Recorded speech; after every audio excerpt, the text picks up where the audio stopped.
আসসালামু আলাইকুম প্রিয় ভাইরা, ছোট্ট একটা সমস্যার কথা আপনাদের সাথে শেয়ার করি।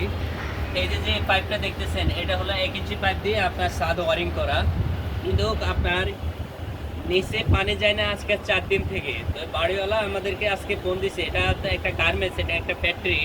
তো 4 দিন থেকে ফোন দিছে, আমাদের অন্য জায়গায় কাজের একটু ব্যস্ততা থাকার কারণে আমরা এখানে আসতে পারি নাই। তো আজকে আসলাম, আইসা প্রথমেই আপনার নিচে দেখলাম নিচে কোনো কলে পানি যায় না।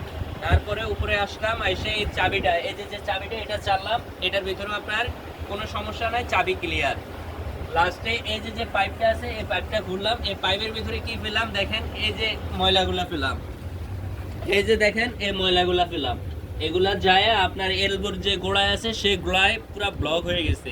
এর কারণটা কি হলো, এই যে আপনার এই যে টাঙ্কিটা দেখতেছেন, এই টাঙ্কির আপনার ভিতরে কোনো ডাকনা নাই, উপরের টাঙ্কির উপরে কোনো ডাকনা নাই। শুধু এটা না, এদিকে আসো দেখাও, এর পাশে আরো কয়েকটা টাঙ্কি আছে আপনার একই সিরিয়ালে। এই টাঙ্কিগুলোর একটার ভিতরেও কোনো ডাকনা নাই।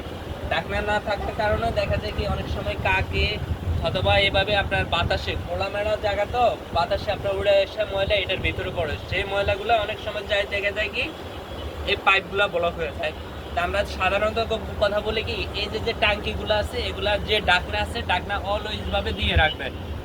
আর যদি ডাকনা না দেন অথবা এই যে এই ধরনের সমস্যাগুলো ভুগতে হবে। আর তো আপনাদের ভাগ্য, এই যে ওনার ভাগ্য ভালো যে আপনার বাথরুমের পাইপের ভিতরে কোনো সমস্যা হয় না। যদি ওইখানে যায় ব্লক হয়ে যাইতো তাহলে টাইলস ভাঙা ছাড়ার কোনো গতি ছিল না।